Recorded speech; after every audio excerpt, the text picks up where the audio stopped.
These books really are engines of fundamentalism. They are engines of intolerance. There really is a wrathful Jesus in the New Testament waiting to be found in 2 Thessalonians and in Revelation, where exactly the Jesus who we have in the Left Behind series of novels that 60 million people have bought. The Jesus of just fiery wrath who's going to throw people into the pit. Okay, that is there to be discovered. Nowhere in the book does it say, well, that's bogus.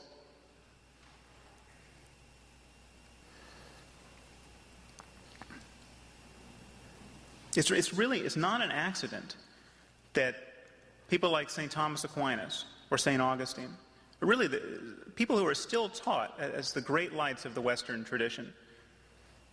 In Aquinas' case, he thought heretics should be killed outright. In Augustine's case, he thought they should be tortured. Augustine's argument for the use of torture laid the foundations for the Inquisition.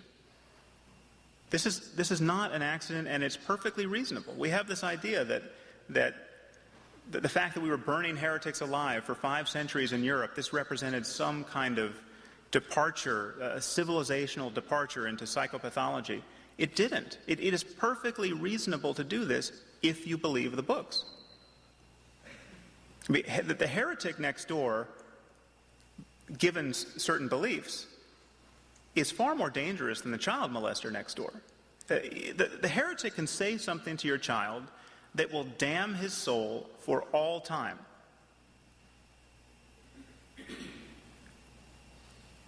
Religious moderates lose touch with the fact that it's possible to believe this.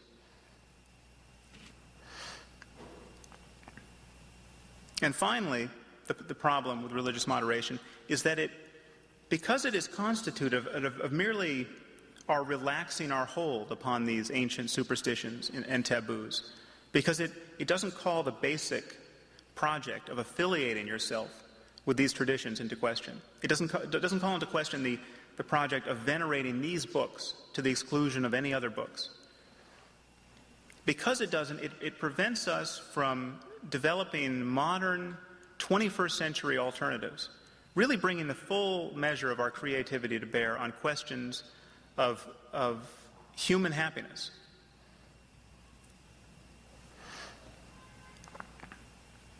Now, this link between religion and morality that really is everywhere in our culture, and which really underwrites religious moderation and religious fundamentalism to a significant degree. This idea that without religion, something fundamental would be lost to us in moral terms. This really is questionable when you look at the books.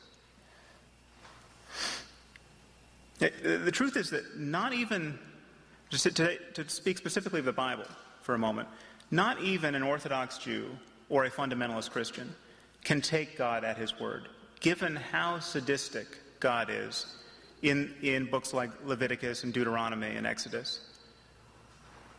I mean, if you were going to draw your to-do list out of a book like Leviticus, you would make Mullah Omar of the Taliban look like Franklin Delano Roosevelt. I mean, it's just, it paints a vision of life so needlessly horrible, so subversive of the basic project of creating a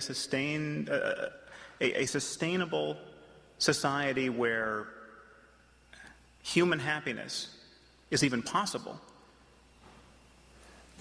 that we effectively have edited the Bible. Even fundamentalists have. But it's important to point out that nobody ever says these passages are immoral. I mean, the idea that you find that a woman is not a virgin on her wedding night and you stone her to death. You stone homosexuals to death. If your kids talk back to you, you stone them to death. If you go into a town and you see someone praying to a foreign god, you kill him, you kill his family, you kill everyone in the town. Okay, these are not metaphors. These are not analogies for some spiritual struggle within. These are explicit directives to kill people for theological crimes. No one ever says this is immoral. Christians just say we don't have to do this anymore because Jesus brought us the doctrine of grace. Well, incidentally, Jesus also said that every jot and every tittle of the law has to be fulfilled. So the inquisitors of the Middle Ages had a rationale for practicing this kind of law. And I can assure you that St. Augustine and St. Thomas Aquinas had read the Sermon on the Mount. they managed to square the ministry of Jesus with their impulses to kill people for thought crimes.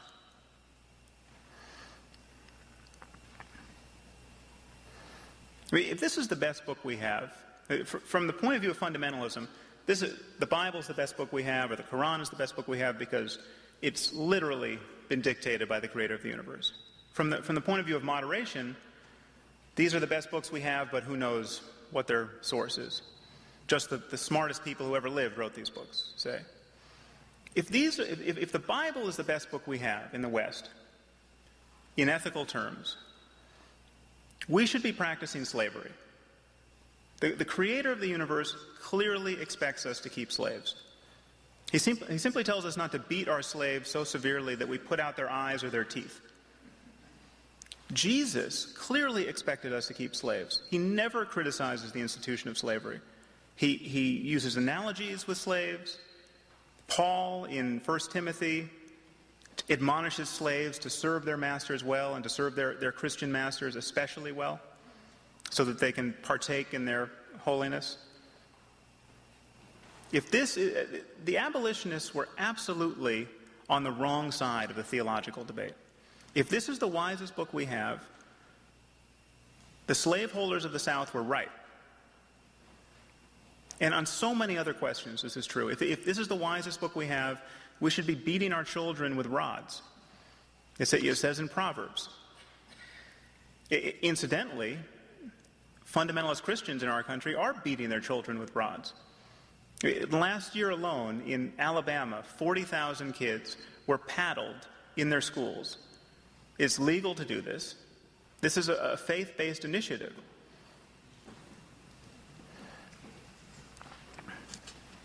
It's important for us to recognize that we decide what is good in the good book. We cherry-pick these books based on our own ethical intuitions.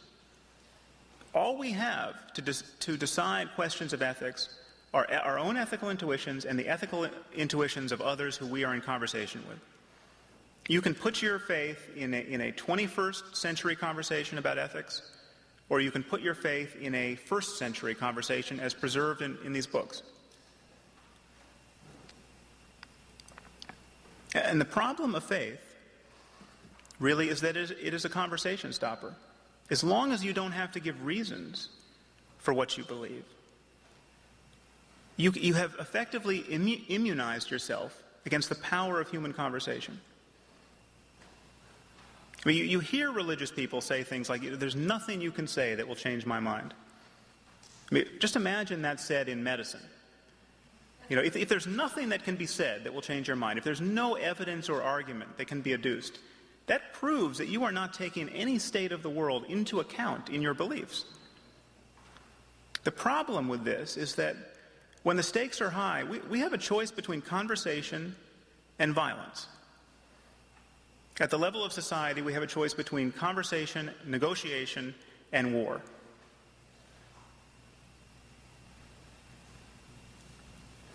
The only willingness to take on and consider new evidence and new argument guarantees that this human collaboration is open-ended.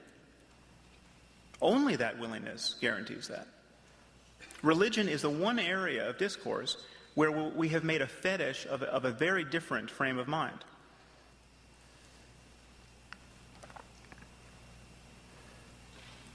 And this leads to two kinds of violence, two kinds of conflict. I mean, first we can concede that there are other sources of human conflict. There would be wars without religion. There's tribalism, there's nationalism, there's racism, ethnic rivalry. But there's no kind of us-them thinking that really makes a transcendental object of the differences between in-group and out-group. I mean, the difference between you and your neighbor is not merely skin color, it's not merely language, it's not merely politics, it's not merely that you want his belongings. It's that this difference, this means something for eternity. And so what you have are populations of people who organize their moral identities around their religious affiliation, whether or not they care so much about the theological details. And this leads to conflict when a society is stressed. Over and over again, we see societies breaking down